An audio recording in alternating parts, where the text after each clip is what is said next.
Last last वाली video में 2 sector economy के बारे में देखे थे।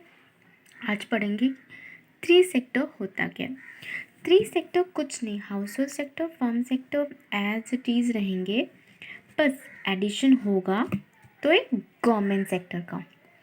तो ये समझते हैं गवर्नमेंट सेक्टर आया क्यों, क्या ज़रूरत पड़ गई हमें गवर्नमेंट की। देखो फर्म सेक्टर जो है ना, तो क्या सोचेगा कि मुझे प्रॉफिट चाहिए, मैं वही इन्वेस्टमेंट करूँगा जहाँ पे मुझे प्रॉफिट मिलेगा, ठीक है। तो ये ऐसे सोचेगा।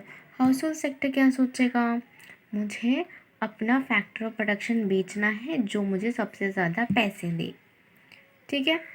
तो इन दोनों house hold sector firm sector क्या सोचते हैं, अपना अपना प्रॉफिट सोचते हैं। पर ये गवर्नमेंट ही एक ऐसा है जो सबके बारे में सोचेगा ना। गवर्नमेंट क्योंकि to the people by the people for the people है, गवर्नमेंट सबके बारे में सोचेगा, सबके लिए सोचेगा और सोशल वेलफेयर की बात करेगा। तो इस वजह से हुई गवर्नमेंट की एंट्री, नहीं तो गवर्नमेंट की एंट्री नहीं होती। सिंपल इकोनॉमी चलता, house hold sector firm sector, यहाँ से पैसे वहाँ, वहाँ से पैसे यहाँ। पर गवर्नमेंट की इसी वजह से एंट्री हुई। 3 सेक्टर इकोनॉमिक मॉडल यही है, इकोनॉमिक मॉडल कि जिसमें गवर्नमेंट होता है। गवर्नमेंट क्या करता है, अब गवर्नमेंट की एंट्री हुई है तो गवर्नमेंट थोड़ी ना खाली बैठेगा। गवर्नमेंट की एंट्री इस वजह से हुई कि वो सबके बारे में सोचे, तो वो उस तरह की इन्वेस्टमेंट प्रोजेक्ट करेगा जो हैवी है और जिसमें रिटर्न्स ईजीली नहीं मिलते। अगर रिटर्न्स जल्दी मिल जाते, प्रॉफिट जल्दी मिलता, तो प्राइवेट सेक्टर ही फर्म सेक्टर ही इन्वेस्टमेंट कर देता।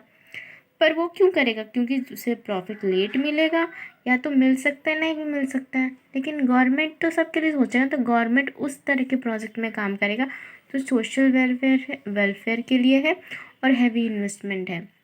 जैसे कि रोड, ब्रिजेस, डैम्स, क्या कहते हैं, रेलवे के प्रोजेक्ट्स, इन सब पे गवर्नमेंट इसलिए काम करता है क्योंकि ये सब हैवी प्रोजेक्ट्स है और इसमें बहुत ज़्यादा इन्वेस्टमेंट है और उतना रिटर्न नहीं है।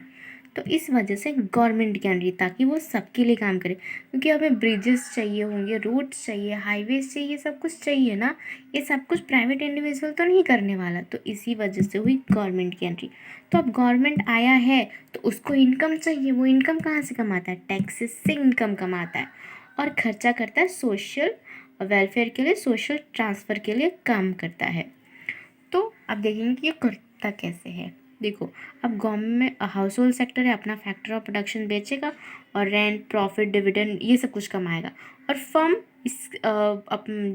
फर्म क्या करेगा, फर्म सेक्टर अपना क्या बोलते हैं गुड्स एंड सर्विसेज बनवाएगा और बेचेगा हाउस होल्ड सेक्टर को। तो अब बीच में गवर्नमेंट क्या करता है, हाउस होल्ड सेक्टर से टैक्सेस लेता है और क्या बोलते हैं इन्वेस्टमेंट करेगा और टैक्सेस फर्म सेक्टर से भी लेगा और सोशल वेलफेयर के लिए, सोशल ट्रांसफ़र के लिए हाउस होल्ड सेक्टर को दे देगा।